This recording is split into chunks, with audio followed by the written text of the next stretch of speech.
Hello there, and welcome to this Biology Mind A-Level tutorial on the function of cell membranes. So in the last lesson we learned about the factors affecting the structure of cell membranes.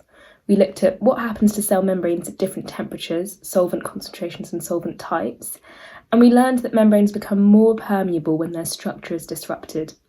We also had a look at how to design some experiments to investigate this using beetroot. So in today's tutorial, we have two key learning objectives.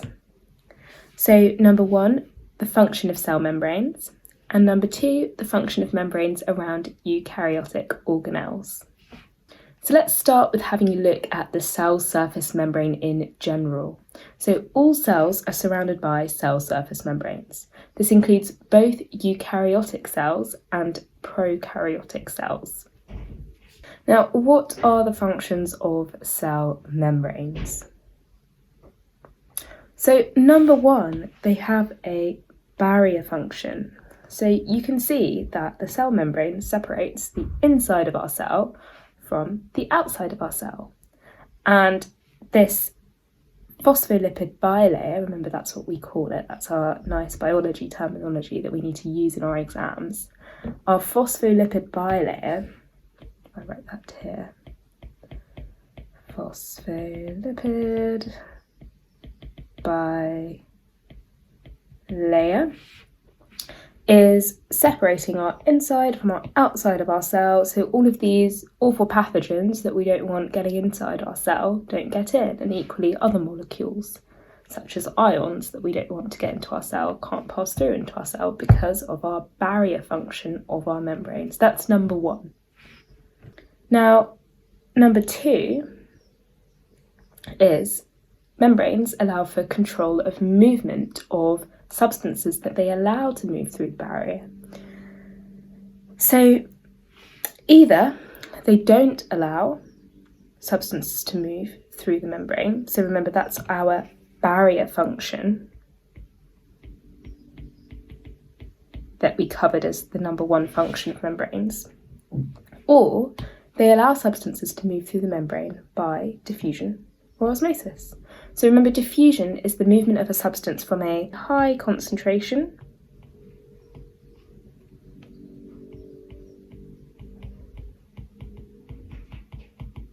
to a lower concentration.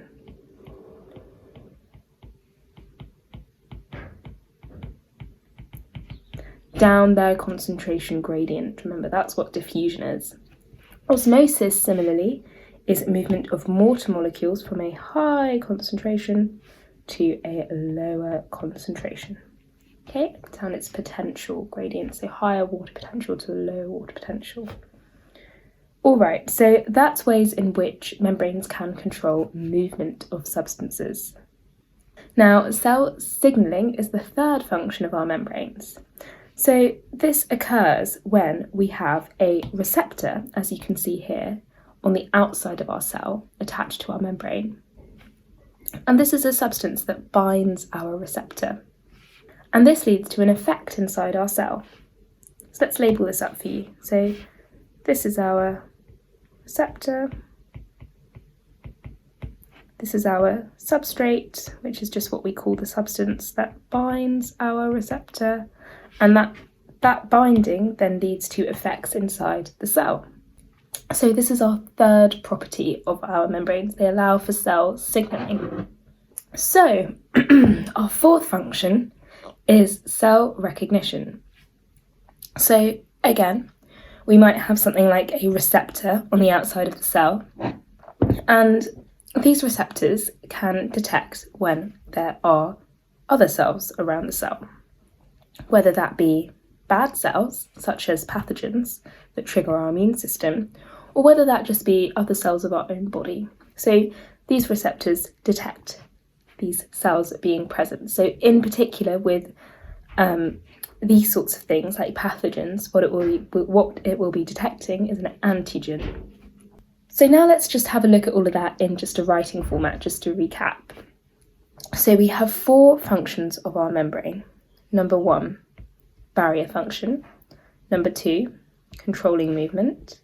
Number three, cell signaling. And number four, cell recognition. And so let's just think about each one of those again. So barrier means that our cell membrane separates the inside of the cell from the outside of our cell. In terms of controlling movement, remember our membranes are semi-permeable, which is a nice terminology that we came across in our last tutorial, which means that they allow certain molecules to enter and exit, while others are unable to do so. And if molecules are able to enter, how are they entering? They're entering by diffusion, osmosis, or active transport, which you would have met previously. Now, hormones or chemical messengers bind to complementary receptors on the plasma membrane of target cells, which is what allows for cell signaling. And similarly, with cell recognition, plasma membranes, whether that be of our cells or other cells, have structures on them which allow the cell to be recognized by other cells. Okay, so now let's have a think of how membranes function in organelles. So remember, we have our whole cell, and within our cell we have our organelles. Now, membranes surround the whole cell in general, but they also surround these smaller substances within the cell called organelles. So membranes are both part of the bigger picture surrounding the cell, but also within the cell there are little membrane-bound organelles. So, for example, can anyone remember what this is? Just have a think for me. So this is a mitochondria, which is our powerhouse of our cell, remember? And this is a membrane-bound organelle, which all that means is it's surrounded by a membrane which separates it from the cytoplasm. Now, other examples of membrane-bound organelles are nucleus, the endoplasmic reticula, and the Golgi apparatus. Okay, so what are the functions of membranes inside the cell? Now, for example, with the mitochondria has a membrane that you can see here, sort of forks in and out of the cell, which is important. We'll come back to that later. And for example, one function of the membrane in the mitochondria is to control movement. Now that sounds familiar. That's the same as the function of a membrane in a cell. So you can see that membranes have similar functions, whether they surround a cell or whether they surround an organelle. They help with controlling movement of substances. Now let's zoom in on that a little. So we've zoomed in, so this is our mitochondria, this is the movement control system that we have in our membrane that we're zooming in on. And we can see that it's our electron transport chain, which you would have met in the process of respiration, or you will meet if you haven't met it yet. So let's have a think about what's happening here. So this is one of our membranes, our inner mitochondrial membrane, and this is our outer mitochondrial membrane. And if we just look at it on this bigger diagram of the mitochondria, this is the outer mitochondrial membrane, and then this inner bit is our inner mitochondrial membrane. The yellow shaded bit on this diagram is our intermembrane space. Okay, and then this bit here is our matrix. So let's go back to this diagram. So we have something called an electron transport chain. So I'll explain this process to you just so that you can see how movement is controlled in the across the mitochondrial membranes. So NADH is oxidized to form NAD, which releases electrons and protons. So remember, H+ ions are protons. Now, electrons in turn are passed along this electron transport chain, which provides energy. So as these electrons are passed along the chain, they release energy, and that energy is then harnessed to pump H+ ions or protons. I'll label those for you. That's proton. So the energy released from these electrons are used to pump protons in this direction. Okay, now the reason why we need energy for that is because we're going against the concentration gradient. We're going from low proton concentrations to high proton concentrations. So we require that energy released from electrons to pump the protons across. And once the protons get across, we've got a nice high concentration of protons over here, and they're going to pass back just by simple diffusion via ATP synthase. And they pass back from high concentration gradient to low concentration gradient over here. And this is what allows for formation of ATP, because as these protons pass through ATP synthase, a reaction occurs which allows ATP to be formed in this process. All right, so this is an example of how movement is controlled across the mitochondrial membranes. Now, another function of a membrane, for example, in the mitochondria, but also in other organelles, is compartmentalization. That just means it splits the organelle into different parts. So, for example, this part of the mitochondria has different optimum conditions, so just different conditions in there, compared to this part.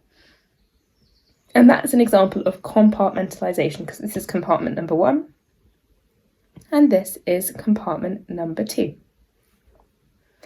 Okay, so that's number 2, compartmentalization. So we've had, on the previous slide, we've had controlling of movement. On the next slide, we've had compartmentalization. So a number 3 function of a membrane around an organelle is folding of membranes. So this mitochondria provides a really good example of that, because folding of the mitochondrial membrane allows for an increase in surface area of the membrane, which is really, really important because it allows for lots of those reactions that we talked about on one of the previous slides. It provides for even more of those if you've got a larger surface area for the reaction to take place, and therefore for more ATP to be formed, which is what mitochondria are all about. Remember, they're the powerhouse of the cell. And number 4, membranes allow for vesicle formation. So let's just have a look at what this means. So transport vesicles carry amino acids to the Golgi apparatus. So we can see the Golgi apparatus here, and we can see vesicles over here. And what are vesicles? They're just membrane-surrounded bits of fluid. So membranes, again, allow for this formation of vehicles and allow a transport mechanism to get things from one part of the cell to another part of the cell. Now, secretory vesicles carry proteins to the cell membrane. So you can see our secretory vesicles here carrying proteins to our cell membrane. So again, vesicles have multiple functions within the cell. And the vesicles secrete proteins via exocytosis. You can see that happening here.